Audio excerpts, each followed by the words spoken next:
This is a GIS Evening Report for Wednesday, July 24th, 2024. I am Abigail McIntyre. In the headlines, government addresses waste collection issues in Petite Martinique, and Grenada Tourism Authority updates UK travel partners on post-hurricane burial progress. Details to this story and more when we return.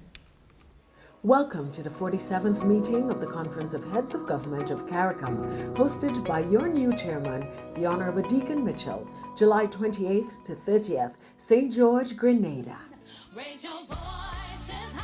The Conference of Heads of Government, comprising the leaders of member states, serves as the highest governing body of the Caribbean community. Carriacou is a multilingual community made up of 20 countries, 15 member states and 5 associate members, and is home to approximately 16 million citizens. Carriacou stands on 4 pillars: economic integration, foreign policy coordination, human and social development, and security. It holds ultimate authority for negotiating treaties on behalf of the community and establishing relationships between the community and international organizations and states. The conference oversees the financial arrangements necessary to cover the community's expenses, though it has assigned this responsibility to the Community Council. Typically, decisions within the conference are reached through unanimous agreement. Join us as we begin the countdown for the 47th regular meeting of Carriacou Heads of Government in Spice Island, Grenada, with incoming chairman, the Honourable Deacon Mitchell, and the whole of Carriacou represented. Let's join the conversations and prepare the shifting perspectives on pertinent and pressing issues that affect our Caribbean community.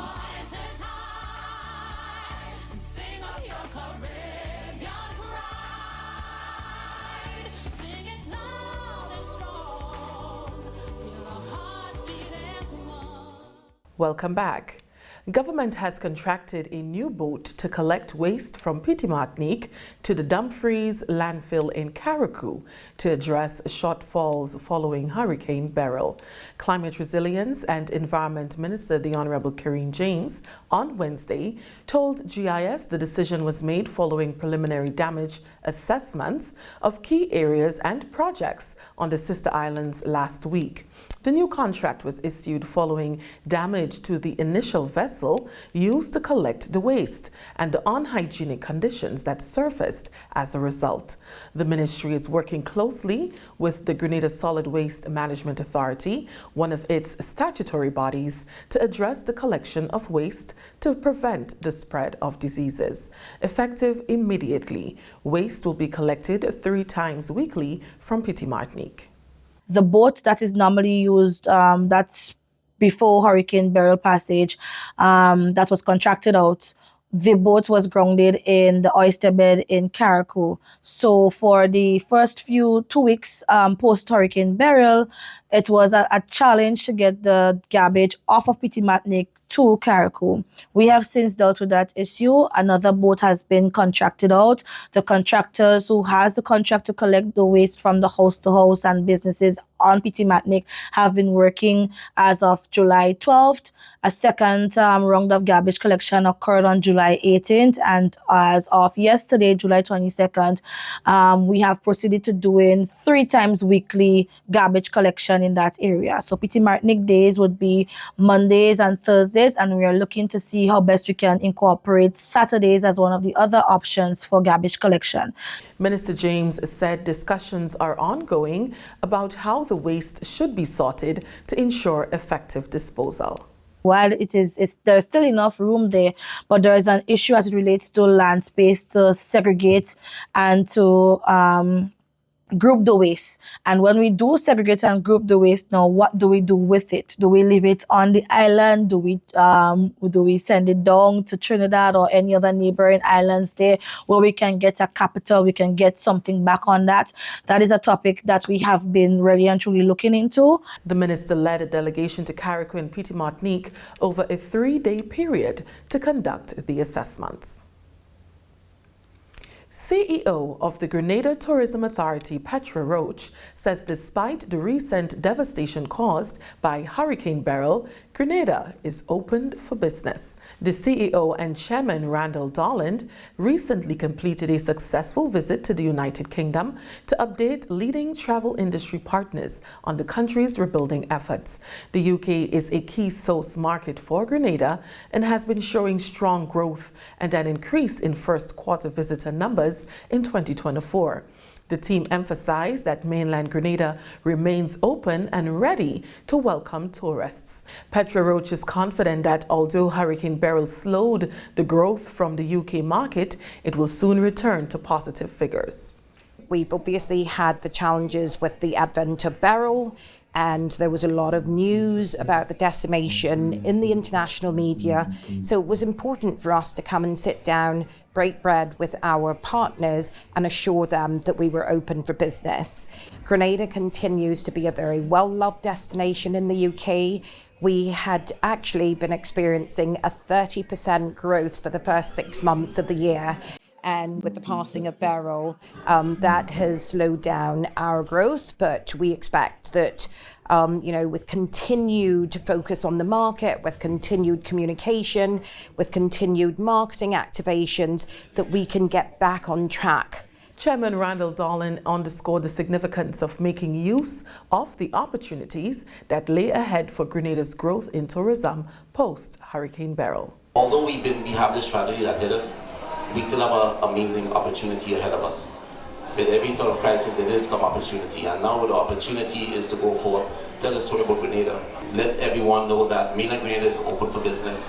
So now more than ever, we need to tell the story of Grenada. The Grenada delegation also hosted a Meet the Media dinner with journalists from well-known consumer and travel publications and senior officials from British Airways and Virgin Atlantic.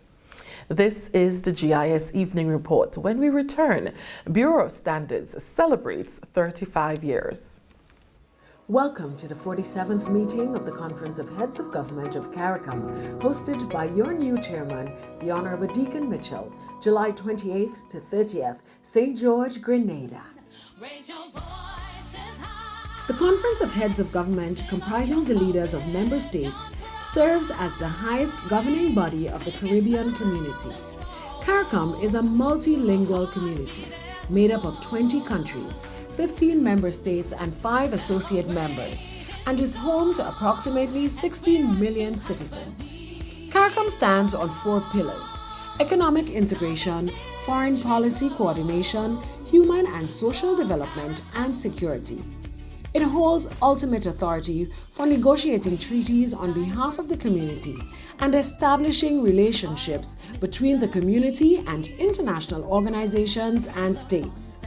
The conference oversees the financial arrangements necessary to cover the community's expenses, though it has assigned this responsibility to the Community Council.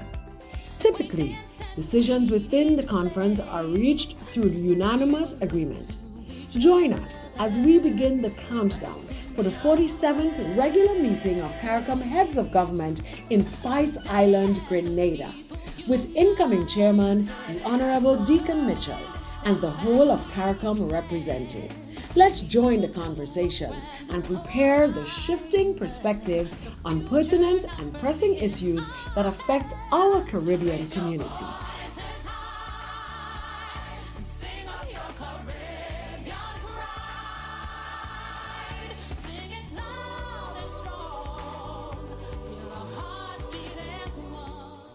Welcome back. The Grenada Bureau of Standards, responsible for improving Grenada's national quality infrastructure, will celebrate its 35th anniversary on Thursday, July 25th. Director of the Bureau, Robert Medford, spoke with the GIS and explained that the organization is overseen by a Standards Council, which acts as its board of directors. He shared that the Bureau has made significant progress over the past 35 years. The notable accomplishments would be the actual development of Grenada's national quality infrastructure. For when the Bureau started, our focus was mainly on standards, development of standards, promotion of standards, use of standards. We then evolved on the Metrology Act, where we became responsible for weights and measures, was now under our portfolio. So we have to verify every measuring and weighing instrument used in trade annually. So that was the main focus up to 1997. But in the late 2000s, we started developing our laboratories, and those have evolved. So one of the major achievements of the Bureau is the development of its laboratories. And as I said, in 2016, the Bureau's analytical chemistry lab was the first laboratory within a Bureau of Standards in the OECS to be ISO IEC 17025 accredited. And we have continued to build on this evolvement of the labs. Medford talked about how their accreditation for testing and calibration laboratories now allows Grenada to conduct its tests locally, saving money by not having to send them abroad.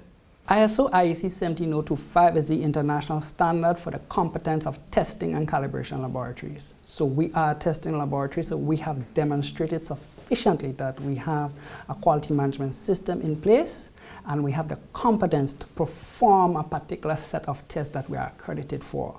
So once we do those tests, it is recognized internationally. So that would be able to facilitate trade. It reduces the burden on our producers, exporters here to seek those testing services overseas that may be more expensive. So we're developing the capacities on island in order to facilitate trade.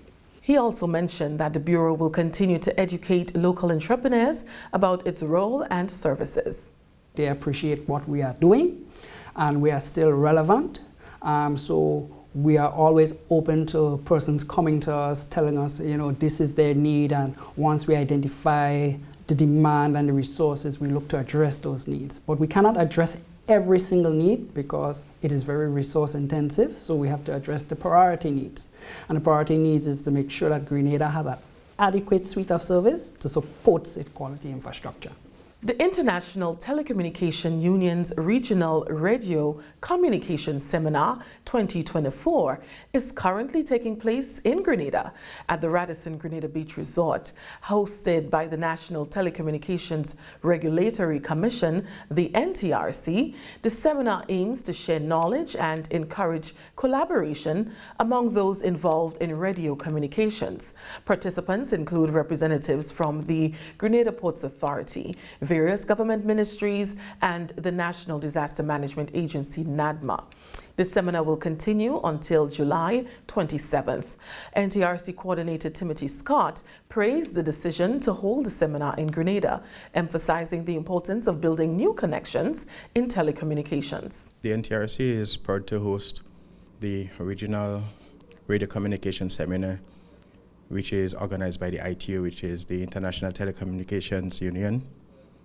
And the seminar focuses on issues typically with spectrum management, frequency allocation, and regulatory issues, and also encompass in terms of advanced technology.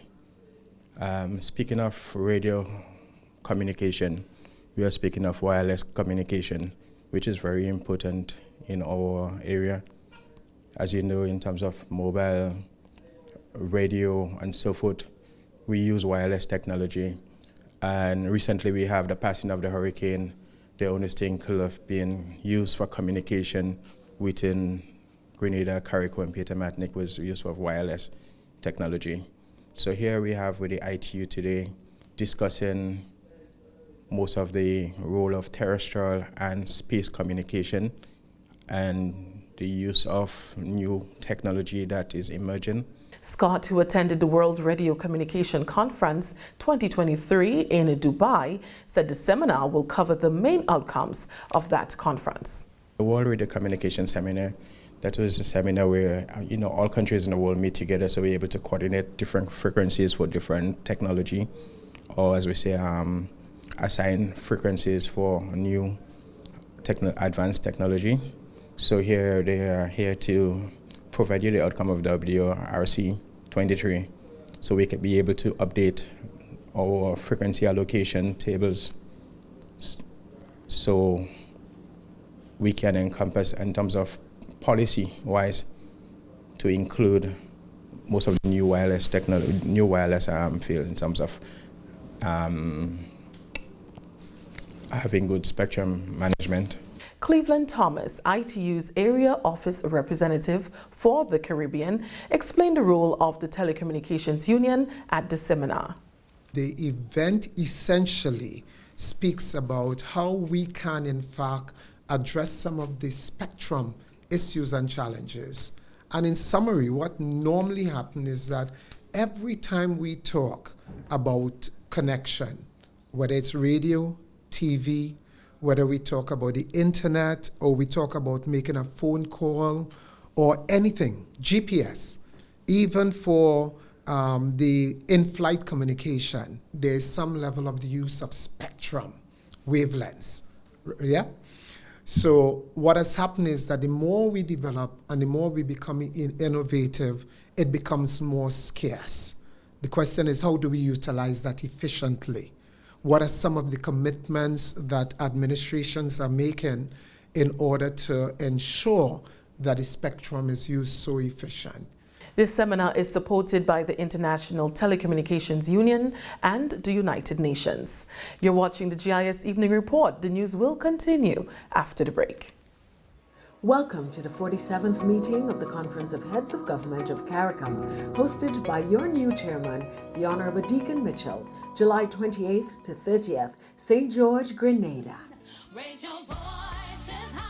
The Conference of Heads of Government, comprising the leaders of member states, serves as the highest governing body of the Caribbean community. CARICOM is a multilingual community made up of 20 countries, 15 member states and 5 associate members, and is home to approximately 16 million citizens. CARICOM stands on 4 pillars: economic integration, foreign policy coordination, human and social development, and security.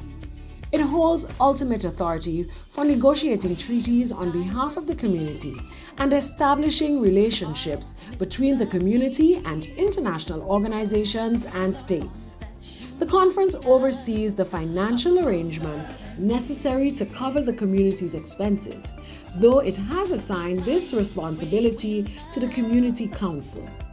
Typically, decisions within the conference are reached through unanimous agreement. Join us as we begin the countdown for the 47th regular meeting of CARICOM Heads of Government in Spice Island, Grenada, with incoming chairman, the Honorable Deacon Mitchell, and the whole of CARICOM represented. Let's join the conversations and prepare the shifting perspectives on pertinent and pressing issues that affect our Caribbean community.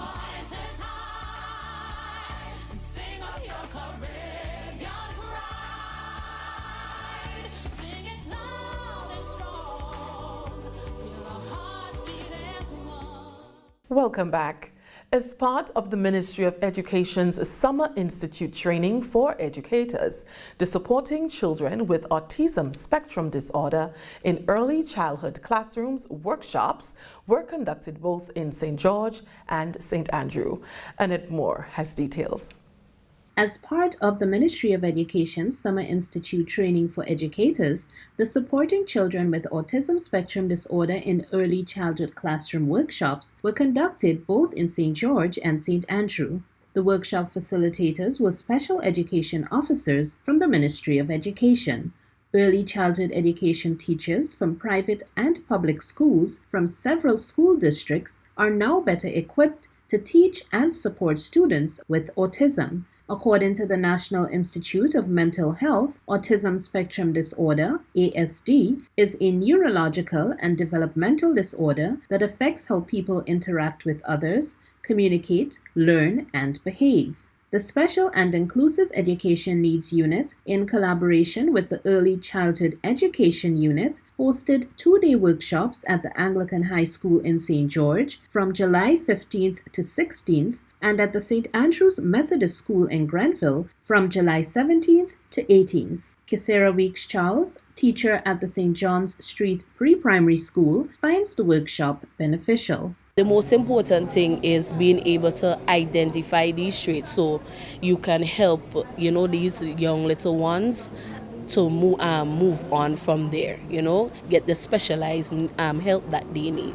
Tanel Cummings, Special Education Officer at the Ministry of Education, was a facilitator. Okay, so before we broke into groups, I did an overview of autism. So I did what is autism, the causes and risk factors, the prevalence of autism, both in the US and regionally.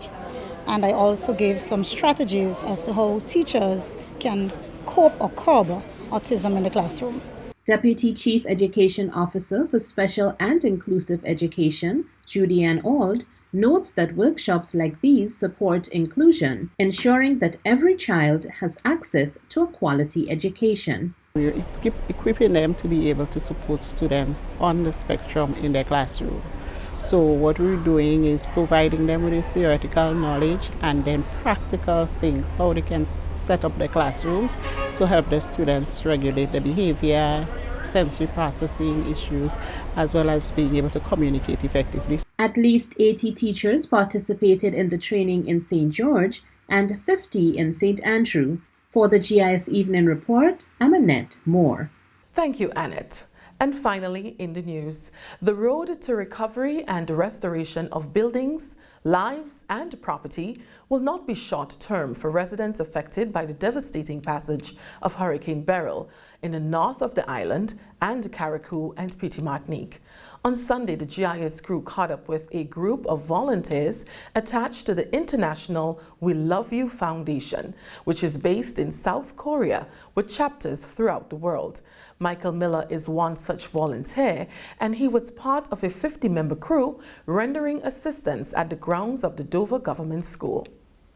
So we're at the school now, and as you can see, the school is in shambles from the storm, from the hurricane. So what we started is just some kind of method to kind of move the pathway, have your wood, have your concrete, your metal, and just kind of have a system to start. And so what we hope to do is clear out everything from the school and then salvage anything like books that they could use in the future. This is bad. We heard that 90% of that whole island was completely destroyed. So this is about as bad as I've ever seen from any kind of a hurricane. We do other kind of relief efforts, but this is my first time to be involved in a hurricane, especially with a disaster as monumentous as this. So I think we were all blown away at first when we first got to the island, just seeing how much the devastation had reached even to the higher parts of the mountain. Saira Ahmed from the Global Partnerships headquartered in New York says the whole idea of the organization is to spread love and unity despite the circumstances. So today we really just came as one part of the Global Village to join you guys in this area to support you. We actually participated in the Small Island Developing States Conference in Antigua and Barbuda just in May, and at that time our orchestra played for the reception, and we got a very clear picture of how bad climate change is and how much it's affecting small island developing states. So our foundation, the International We Love You Foundation, it's run by Chairwoman Sang Gil-ja, and from her efforts from South Korea all over the world now, there's a movement of hundreds of thousands of volunteers trying to make effort to fulfill the United Nations Sustainable Development Goals and to support communities that are in need. So clearly at a time when a hurricane like Hurricane Beryl has hit this area, how else can you get help if it's not from your neighbors? She says the biggest lesson from the catastrophic destruction is how real the issue of climate change is. I think a really important aspect of the International We Love You Foundation is the We Love You part. Because unity is required in order to achieve any objective.